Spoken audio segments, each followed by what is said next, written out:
અને આ માયાવતી જે રસોઈ બનાવવાળી બીજું કોઈ નહીં, આ રતિ એ જ માયાવતી. છોકરો જોઈને બહુ આનંદ આવતો હતો, પણ દીકરાનો ભાવ નહોતો.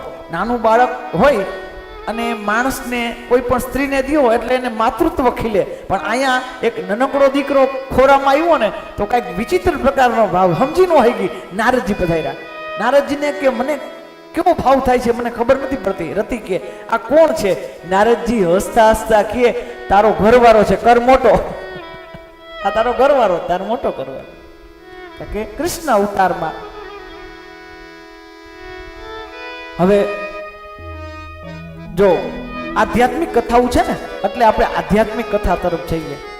આ પેલો કામ છે, કામનો જ અવતાર છે. કારણ કે આ કથા કાલ સાંભળી હોત ને તો વિશેષ ખબર પડે. કાલની કથા જેને સાંભળી હોત ને, રાસની કથા એ. કારણ કે કામદેવ અને ભગવાન કૃષ્ણએ રાસ પંચાધ્યાય પહેલા એક શરત લગાડી હતી કે આપણા બેમાંથી જે જીતશે ને એ દીકરો થઈને આવશે. અહીંયા કૃષ્ણ ત્યારે જીતા છે કારણ કે 6 મહિના સુધી ગોપીઓના ખંભે હાથ રાખી કૃષ્ણએ નિત્ય કર્યું છે, નૃત્ય.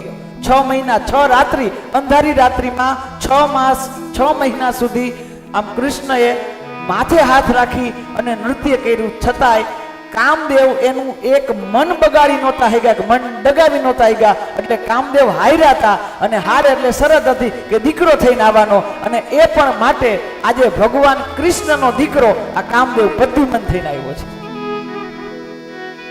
હવે કામનો અવતાર છે, આ કામદેવ છે.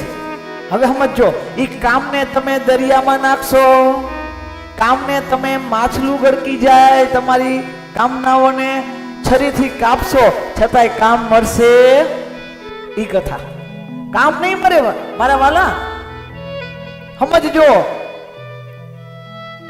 અદ્ભુત અમૃત વાક્ય દઉં છું, અદ્ભુત અમૃત વાક્ય. 7 દિવસ કથામાં નથી આપ્યું.